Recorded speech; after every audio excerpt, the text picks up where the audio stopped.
Buenos días a todos.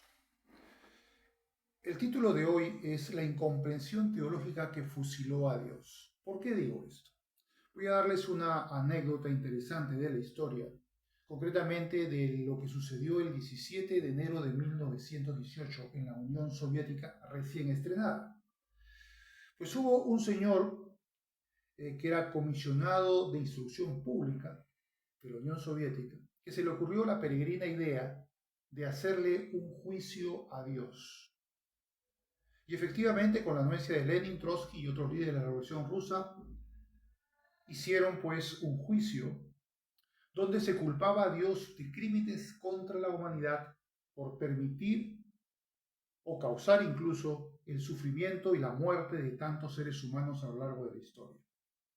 Había pues en la intención un encono contra Dios, no una simple pretensión de decir Dios no existe desde el ateísmo, obviamente, de este señor y de los grandes líderes de esta Unión Soviética, sino por una motivación de odio contra Dios. Dios se convirtió en un enemigo que había que enfrentar, condenar y destruir. Y eso fue lo que propusieron, pues efectivamente durante 5 horas hicieron un juicio con todas las de la ley, por así decirlo, donde había abogados defensores y fiscales. Evidentemente los fiscales hablaron de todas estas situaciones producidas por Dios, por la maldad de Dios, y los abogados defensores se les ocurrió la peregrina idea de defender a Dios diciendo de que Dios sufría trastornos mentales, estaba loco, y como estaba loco, pues había un atenuante para poderle darle una absolución a Dios. Evidentemente, en esta payasada de juicio, se dictó sentencia y se condenó a Dios a muerte. ¿Qué hicieron? Pues llevaron a un pelotón de fusilamiento y dispararon contra el cielo de Moscú. Sin embargo, no se registra que Dios haya caído fulminado del cielo. Quizás estarían esperando a que sucediera, pero no sucedió evidentemente. Pero vamos a ver el por qué se hizo esta payasada de este tipo de personas. Evidentemente, como les decía antes, allí hay más de odio a Dios que de simple negación, porque si uno dijera, bueno, Dios no existe, ¿para qué voy a hacer un juicio a Dios? No tiene ningún sentido. Y eso tampoco es algo nuevo, ya durante siglos ha sucedido. En el siglo XIX, por ejemplo, a mediados, Feuerbach, Bauer y Marx, ya sabéis quién es Marx, eran unos furibundos ateos que algunos decían sobre ellos que con lo que decían estos tres personajes, Dios caería del cielo. Y así ha habido mucho ateísmo que en realidad lo que manifiesta es odio a Dios. Ahora, esto lo podemos más o menos asimilar cuando pensamos en personas que no son creyentes. Bueno, no son creyentes, aunque muchos de estos, y estos los tres personajes que he mencionado del siglo XIX, por cierto, todos nacieron inicialmente como cristianos. Incluso algunos habían estudiado teología. O sea, que no crean que desde el cristianismo no sucede. Y de hecho voy a mencionar otros dos ejemplos que vamos a ver que esto también sucede desde el cristianismo, no por cristianos practicantes al presente, sino por quienes fueron eminentes cristianos, perdón. Y voy a hablar de dos casos. El primero es el compañero de Billy Graham en los años 50, era John Templeton. Se decía que este hombre era el hombre más usado por Dios.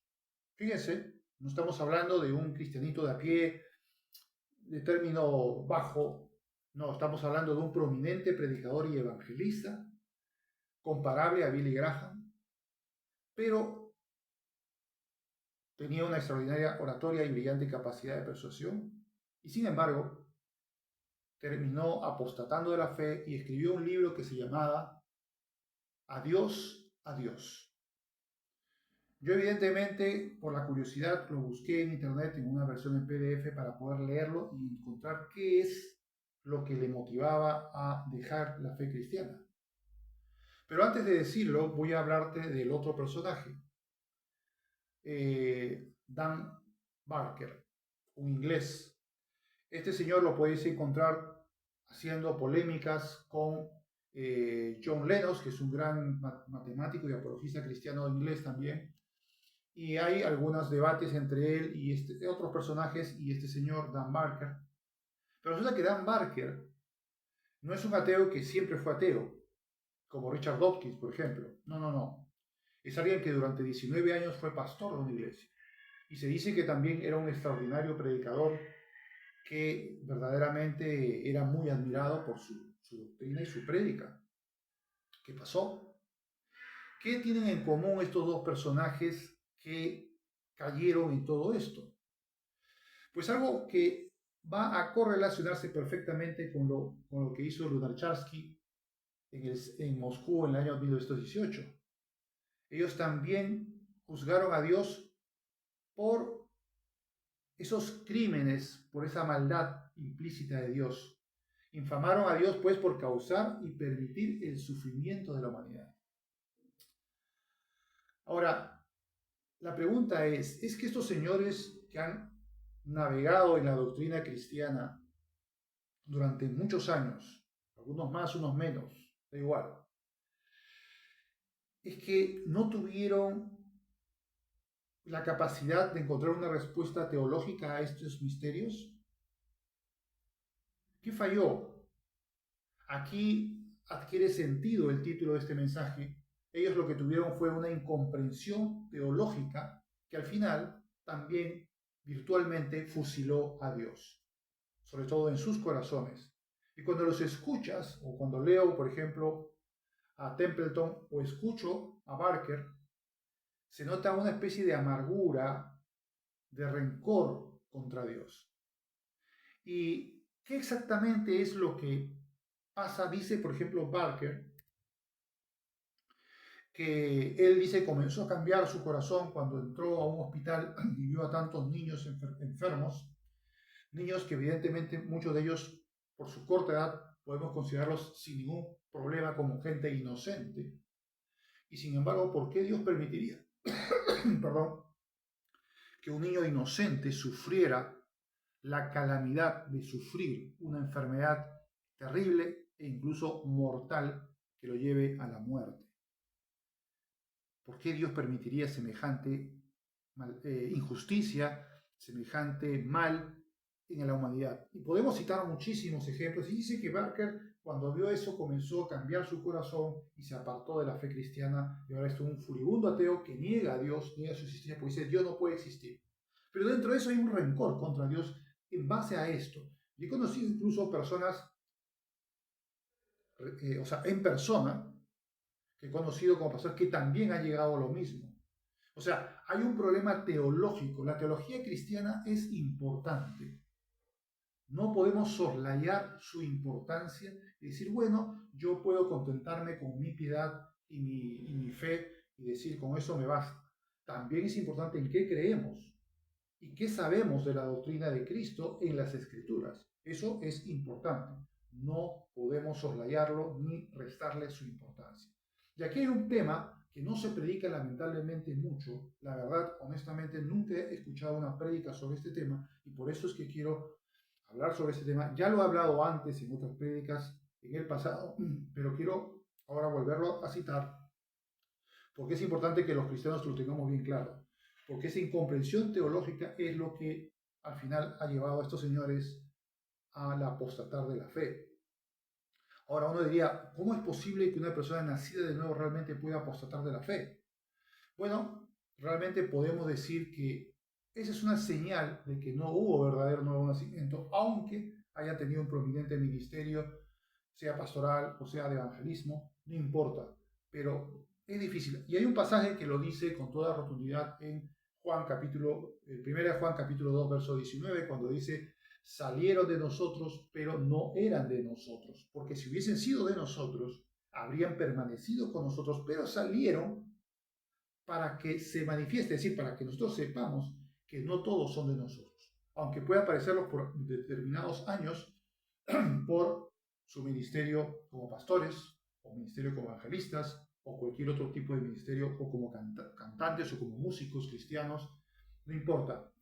Y hay ejemplos que posiblemente vosotros ya conozcáis de casos como estos. Pues bien, vamos a ver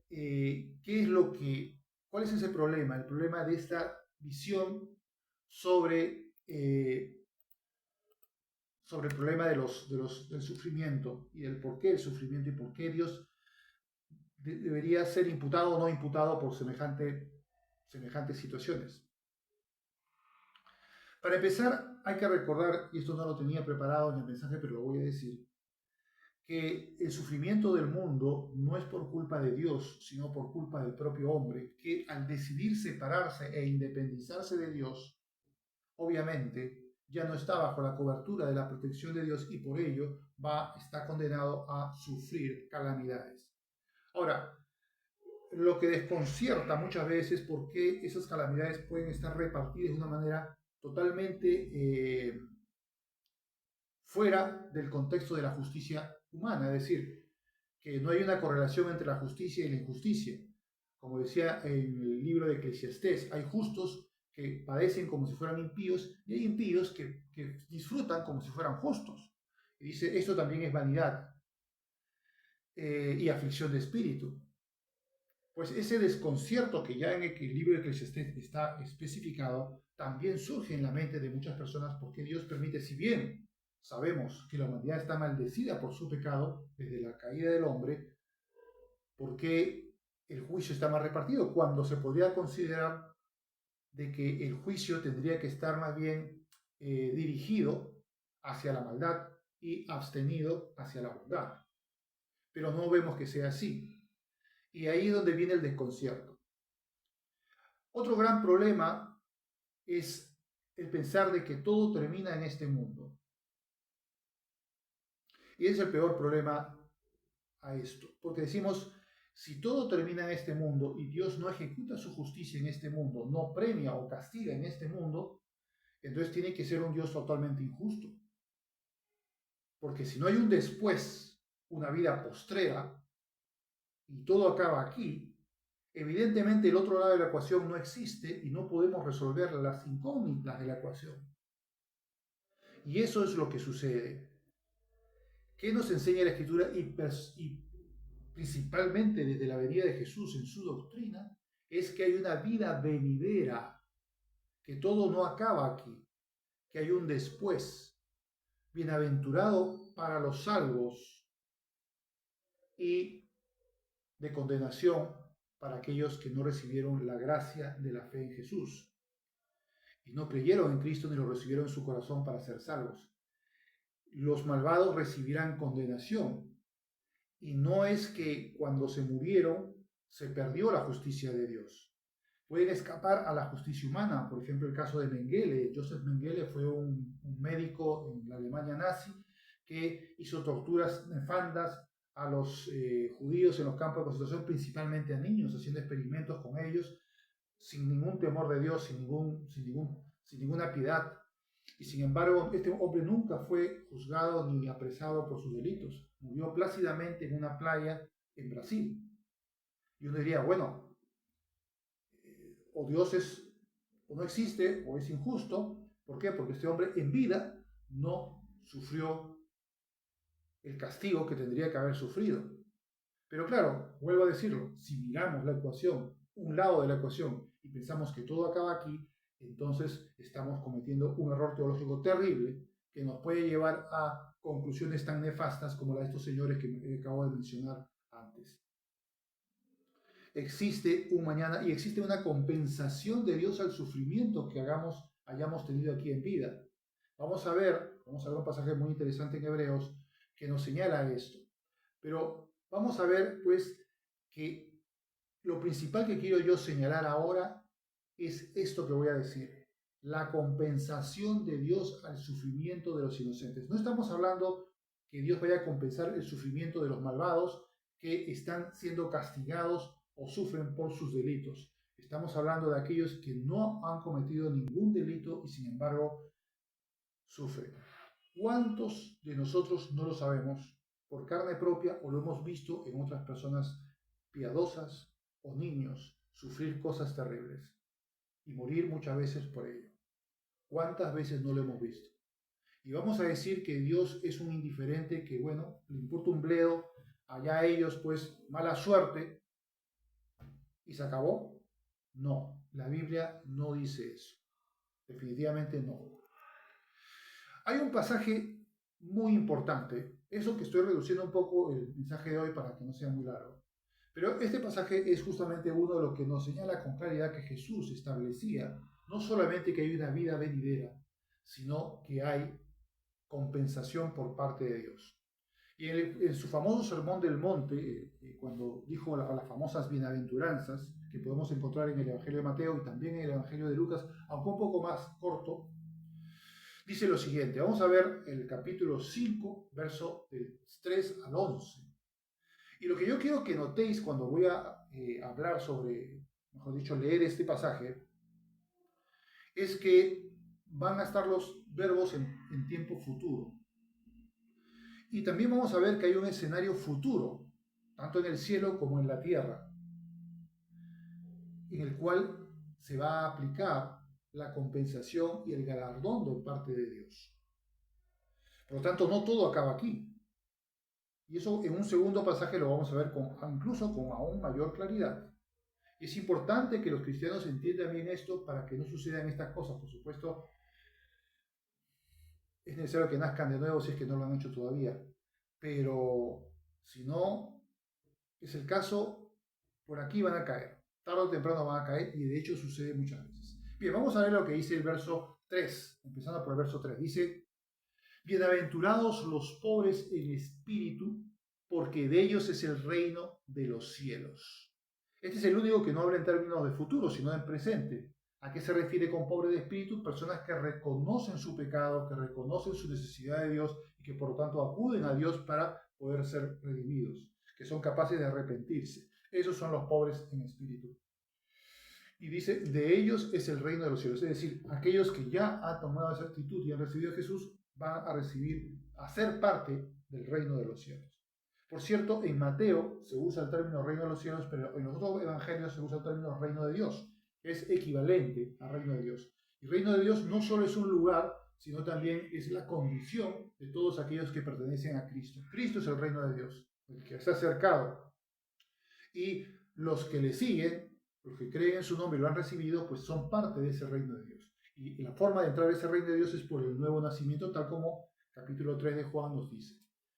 Bien, ¿qué dice el segundo? Aquí empiezan ya los verbos en tiempo futuro. Entonces, veamos lo siguiente. Dice, bienaventurados los que lloran, porque ellos recibirán consolación.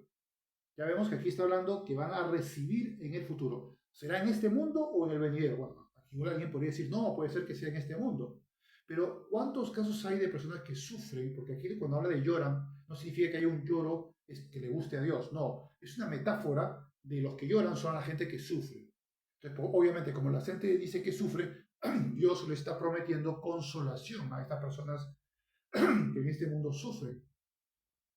Y está hablando en términos futuros. Es decir, que no solamente pueden ser consolados en vida, sino que también pueden ser consolados en la vida venidera. Luego también dice el siguiente verso, bienaventurados los mansos, porque ellos recibirán la tierra por heredad. Obviamente también aquí está hablando en términos tiempo futuro. Ahora, cuando dice que recibirán la tierra por heredad, será en la vida presente, y que los mansos inmediatamente reciben un cheque o un título de propiedad por parte de alguien, o viene un angelito y le da, mira, te voy a dar un título de propiedad porque eres un buen hombre manso y aquí en este mundo vas a tener tus buenas hectáreas. No, está hablando de la vida venidera, cuando después de la resurrección, cuando venga esa nueva Jerusalén, que es un símbolo del reino de Dios ya llegando nuevamente a la tierra, después de haber partido, después de la caída humana en Edén, esta restauración, fíjense, sale de Edén por la caída del hombre, desaparece del planeta, el reino de Dios está afuera, y luego en la nueva Jerusalén que desciende del cielo es porque nuevamente ese reino de Dios va a estar en la tierra. Y por lo tanto, en ese momento, cuando han sido ya, tienen cuerpos glorificados, podrán tener esa tierra por heredad. Entonces estamos hablando del futuro. Luego dice, bienaventurados los que tienen hambre y sed de justicia, porque ellos serán saciados. Otra vez dice, serán saciados. Puede ser en este mundo, pero también en el mundo venidero, si es que en este mundo no ocurrió. Bienaventurados los misericordiosos, porque ellos alcanzarán misericordia. Nuevamente, alcanzarán. ¿Se dan cuenta? En futuro alcanzarán misericordia. Puede ser que en esta vida, en el futuro o en la vida venidera. Luego dice, bienaventurados los de limpio corazón, porque ellos verán a Dios. ¿Cómo será que lo van a ver a Dios? ¿Porque se les aparecerá de pronto y en una visión en sus vidas? ¿O está hablando porque estarán en la presencia de Dios? Evidentemente es lo segundo. De esa forma podrán ver a Dios. Luego dice, bienaventurados los pacificadores, porque ellos serán llamados hijos de Dios. Serán llamados hijos de Dios. Otra vez en términos futuros. Luego dice, bienaventurados los que padecen persecución por causa de la justicia, porque de ellos es el reino de los cielos, es decir, el reino de Cristo. Porque padecen persecución por causa de la justicia, muchas veces también por causa del Evangelio. Y luego dice, bienaventurados sois cuando por mi causa os vituperen y os persiguen y digan toda clase de mal contra vosotros, mintiendo. ¿Qué dice luego? Interesante. Gozaos y alegraos, porque vuestro galardón es grande, ¿dónde? En la tierra, y vendrá un ángel con una medalla y te lo va a poner en el cuello. No, dice, vuestro galardón es grande en los cielos. Ahí sí ya es específicamente, ya no estamos hablando de una condición, sino de una situación distinta, en los cielos. No está hablando de aquí en la tierra, está hablando de la vida venidera. Bien. Entonces, ¿cómo debemos juzgar pues las calamidades que sufren los seres humanos? No debemos juzgarlas pensando de que todo termina aquí, sino de que hay una vida futura. Esto es un contexto más amplio. Y la justicia del malvado que no fue juzgado en este mundo no va a escapar jamás a la justicia de Dios. Será juzgado y será condenado y será castigado por sus males. Aunque escape a la justicia humana, no puede escapar a la justicia divina. Y la persona que ha sido piadosa, que ha seguido al Señor y que ha padecido por causa de su fe, o también por otras causas que no son por su fe, simplemente ha sufrido en este mundo, y en este mundo no tuvo una compensación como la tuvo Job, por ejemplo. En el Antiguo Testamento vemos que Job, su sufrimiento sí fue compensado en vida, pero eso fue un caso. Hay casos en que sí, efectivamente son compensados en vida, pero hay otros casos en que no hay una compensación en vida y Dios promete que en el futuro, en la vida venidera, sí serán compensados. Y esto es muy importante.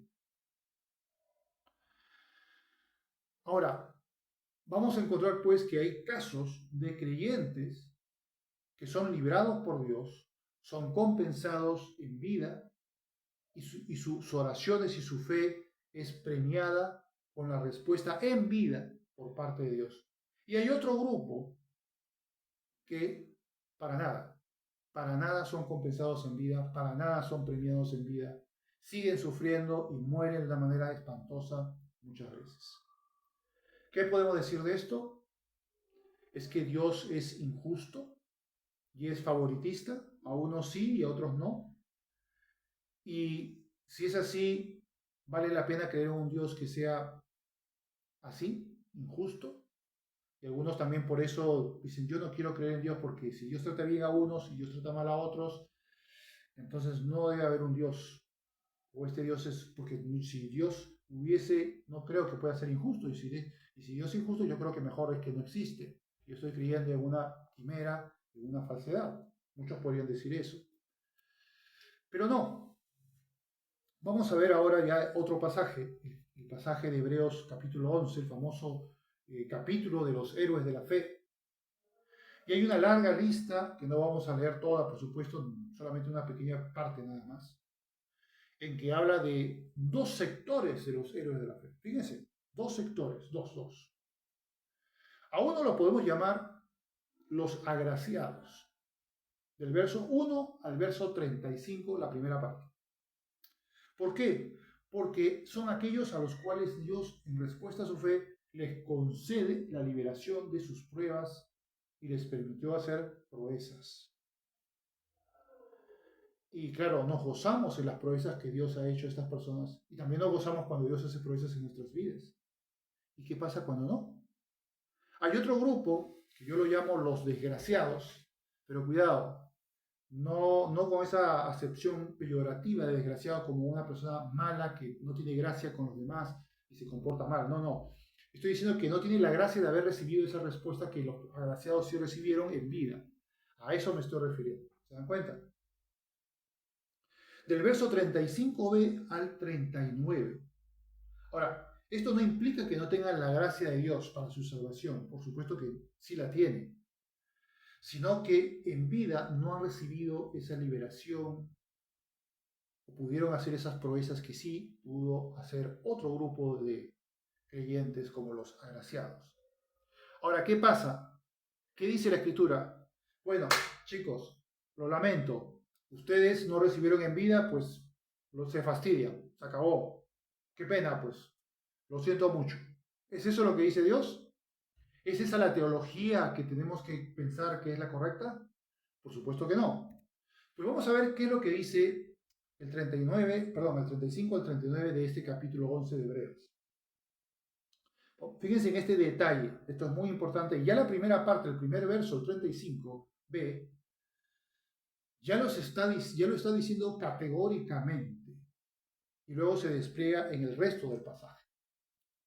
Dice, mas otros, el otro grupo, fueron atormentados, no aceptando el rescate a fin de obtener una mejor resurrección, como si conscientes de tener que sufrir, padecer por Cristo, como Pablo cuando dijo, yo voy a Jerusalén, aunque los profetas digan que me van a apresar o que posiblemente tenga peligro de muerte, no importa, yo estoy dispuesto a morir por causa del Evangelio. Y fue efectivamente a Jerusalén, no lo mataron todavía, pero sí quedó preso, apeló a César, fue a Roma, poco después, en los tiempos de Nerón, fue asesinado, decapitado. Él estaba dispuesto. ¿Por qué? Dice, fíjense lo que dice el pasaje de Hebreos, a fin de obtener mejor resurrección. Repito, no aceptando el rescate, a fin de obtener mejor resurrección. La vida de Pablo fue una vida bien difícil, sobre todo después de ser cristiano. Tuvo muchos problemas, muchos azotes, cárceles, padecimientos, hambres, naufragios. No fue una vida edulcorada, ni un creyente que diga, uy, qué bueno que soy creyente, ahora mi vida es un camino de rosas. No, él sabía que iba a padecer y le habían profetizado después de su conversión que ahora sabría todo lo que había de sufrir por causa del Evangelio. Él había causado sufrimiento persiguiendo a los cristianos y ahora le tocaba a él sufrir por causa del Señor, y efectivamente sufrió muchas cosas, pero él tenía en su corazón, igual que lo que dice aquí, dice, no aceptando el rescate a fin de obtener una mejor resurrección. ¿Y qué significa eso? Pues que en la resurrección, en la vida venidera, tendrán condiciones mucho mejores este grupo que los otros que en vida sí recibieron lo prometido.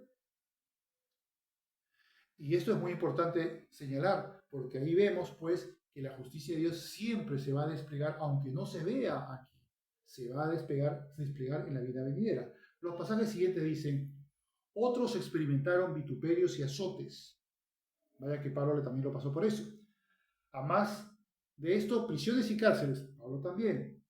Fueron apedreados, aserrados, puestos a prueba, muertos a filo de espada, anduvieron de acá para allá cubiertos de pieles de ovejas y de cabras, pobres, angustiados, maltratados, de los cuales el mundo no era digno, errando por los desiertos y por los montes, por las cuevas y por las cavernas de la tierra.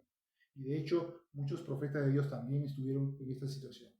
Y todos estos, aunque alcanzaron buen testimonio mediante la fe, no recibieron lo prometido. En el contexto, ellos no recibieron lo prometido en este mundo, en esta vida, pero sí recibieron el rescate, una mejor resurrección, es decir, la compensación, el premio y el galardón por lo que han sufrido por causa de Dios, sí lo van a recibir. Y ahí está lo interesante.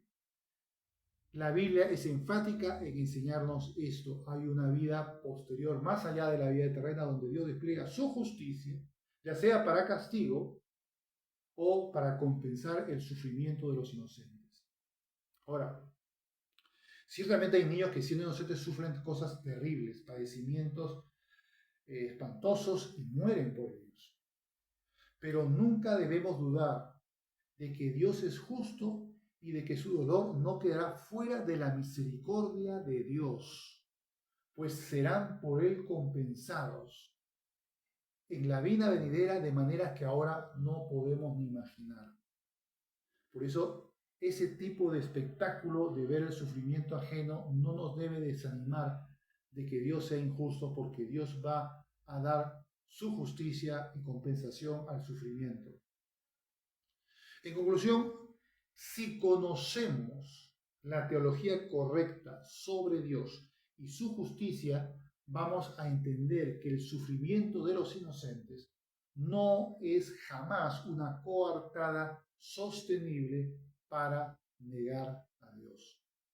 Es importante que esto lo tengamos rotundamente claro. Hasta aquí este mensaje. Muchas gracias por vuestra atención.